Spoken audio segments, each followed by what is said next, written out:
You've probably heard that the NBA has announced that Sting is going to be the headlining performer at its All-Star game in Toronto coming up here shortly. Sting. What? There was no other, hey, I used to be somebody in the music industry because at one time I fronted a big rock band 2 decades ago, available for the gig? Sting? Seriously? Okay, granted, 2 years ago in New Orleans, the halftime entertainment, Earth, Wind & Fire was the headlining performer.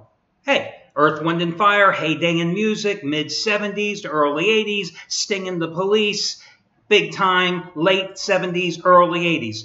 But you can't tell me there's not one single NBA player who hasn't at least heard or hummed Shining Star or Boogie Wonderland or Let's Groove or Fantasy or Reasons or September. You get my drift. How many of these guys out there are going, God, Sting's going to play at the halftime show. I can't wait to hear Every Breath You Take. I can't wait to hear Don't Stand So Close to Me. I can't wait to hear any of those boring, sappy, middle of the road, boring. Did I say boring? Yes, boring songs from his solo career at the halftime show. You realize right now the over-under bet for the second half of the All-Star game has got to be the under, because I think most of the players are going to come out in a comatose state after the entertainment for the halftime show.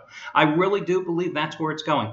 Okay, so I've gotten that off my chest. Oh, by the way, last year, who was the halftime entertainment? Ariana Grande. Now, that's relevant. I guarantee you there were few NBA players sitting in the locker room going, hey, let's talk about how much defense we're going to play in the second half. I think they were all probably focused on Ariana for a number of reasons in addition to her vocal talent. Now, I've gotten that off my chest. I feel better. I'm telling you guys, you got to get your own video report. It's a great thing to relieve stress. It also allows you to get pet peeves out there to the public. Before we get to today's stuff, and listen, guys, I won again yesterday. I'm going for winning day number 8 out of 9 today. Just like yesterday, when you got my Triple Revenge Game of the Year for over half price off, saving $60. Marshall minus 3.5 at home by 16 over Middle Tennessee State. Just like the 15-dimer the night before on the Pistons over Philly. Just like the 11th ever 20-dime college basketball release of my career when Duquesne, an 11.5-point chalk, beat LaSalle by 27 on Tuesday night. Again, more than half price off for the 4th straight day. I've got another top-rated 15-dime college basketball release. This is my normal top-rated play, but it's in an early game. It goes at 6 Eastern. VCU at Davidson. Now, you know how much I love the Atlantic 10 and how well I do in it, so needless to say, that's why I'm focused on this game. You get it for over half price off again simply by using coupon code EARLY, because it goes at 6 o'clock Eastern Time, EARLY. All your other discounts, promos, etc. will be up on the homepage by 2 o'clock Eastern Time. Listen, I'm going to get to your free play here in just a moment. I'm going to take a look at the Cavaliers-Pistons contest.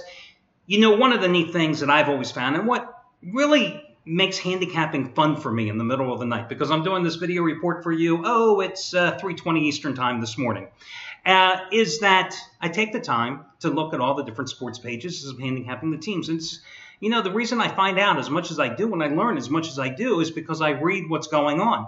So I'm a news junkie anyway. I happened to see that in one of your college games here on Friday night, University of Detroit, which I looked at the Titans and I thought, I am not touching that team because they haven't won, I think, in the whole month of January.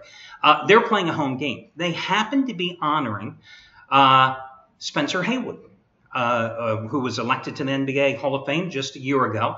They're going to be retiring his uniform. Number 45, the uniform number. Of course, they waited forever to do so because he only played for the Titans 1 year, back in 1968, 1969, when he had a decent year. I mean, 32 points a game, 22 rebounds, then eventually made the Olympic team as a 19-year-old, I think the youngest ever Olympian at that time. But that's not what Spencer Haywood is remembered for. And here's your history lesson, because listen, he was before my time, but I just found it fascinating reading about it. I had known about it, but I really hadn't thought about it in probably, 15 years or so at least, because the only time I remember seeing Spencer Haywood was when after he came back to the NBA as a deep bench reserve for, I think, the Washington Bullets or Wizards at the time after playing overseas for a little bit. But Spencer Haywood was the Curt Flood of the NBA long before anybody heard of Curt Flood. And you remember Curt Flood back in, 1970, 71, challenged baseball's reserve clause? Well, Spencer Haywood changed the way basketball has been in terms of college players coming into the pros early. He changed the game forever because at the time when he played, you had to, you couldn't turn pro until your 4 years of eligibility were up. Well, he decided to go ahead and contest it. And with the help of, I think it was the Seattle Supersonics owner at the time, Sam Schulman, maybe, went and his case eventually got all the way up to the Supreme Court. And the Supreme Court ruled in his favor by a 7-2 margin. Because what had happened was that having no options, he decided to leave college and sign with the then Denver Rockets of the ABA. Oh, by the way, he was Rookie of the Year there, 30 points and 19.5 rebounds a game. Then wanted to go and signed a contract with the Seattle Supersonics, who signed him to a 6-year, then big $1 million contract. But he still technically should have been playing college ball. So when you think about it, his decision to challenge the 4-year rule really paved the way for guys like Kobe Bryant, 15 years later, Kevin Garnett, 15, 20 years later. He really opened those doors. So very interesting to me that, everybody realizes that what Curt Flood did in terms of challenging baseball ultimately led to free agency. And yet it was Spencer Haywood who really got the Supreme Court to ultimately decide that athletes have the same right as everybody else does to make a living without the NCAA ruling their life. And, of course, it weakened the NCAA, didn't it? That'll be tomorrow's video report. Little pet peeve. Okay, let's get to your complimentary play. Listen, 2 nights ago I went to Detroit Pistons, right? And I used them as a 15-9 play. They were a 12-point favorite at home against Philadelphia. Philadelphia team that was playing its 3rd game in 4 days, 2nd of back-to-back legs, this one on the road. A Philadelphia team that was without 2 starters, including Okafor, and a team that really had the flu kind of run rampant through it. But I thought Detroit was a good play.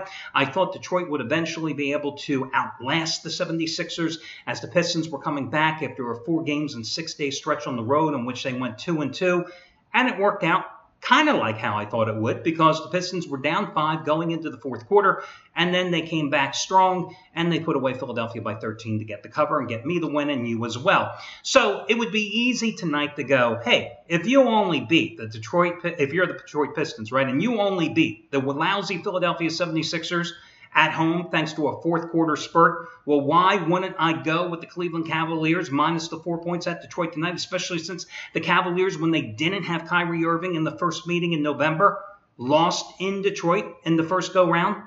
But I think that would be a mistake because I really believe the Pistons, although not a very good team still, okay, still not a great team, I think the Pistons match up well here with the Cavaliers. And even though Cleveland is a 4-point favorite, they've got the new coach. Have they played that impressively?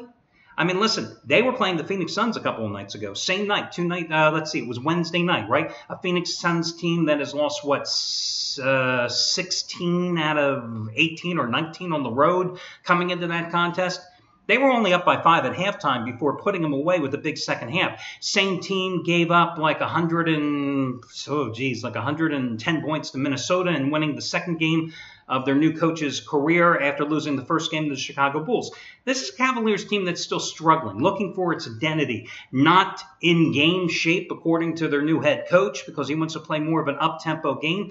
You have a Detroit team with Drummond, who is just a double-double machine along the front line, and with some of their big guys along the front, with Morris leading the way as well, that will be able to battle Thompson and LeBron and Kevin Love, etc. on the boards. Yes, they do have Kyrie Irving back in this rematch. But listen, Reggie Jackson is playing some great ball right now for the Pistons. I know Reggie Jackson, right? But listen, he had 27 points against Philadelphia the other night. I think he had 28 points, I believe it was, at Utah in their prior game to cap that road split for them, 4 games out west.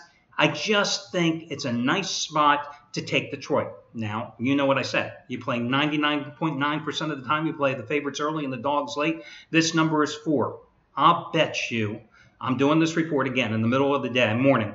I'll bet you the public comes in on Cleveland going, hey, the Cavaliers, my God, they're so cheap. I got to run a jump on LeBron. You might get an extra half point. Hell, this line might even go to 5, so why not wait if you're going to bet it? Am I in love with the play? No. There's a reason it's a free play, okay? But I do like Detroit in this one. So the Pistons are going to be your complimentary play. That'll do it, guys. Best of luck to y'all. And we'll catch you again tomorrow when we do this one more time for Saturday's College Card.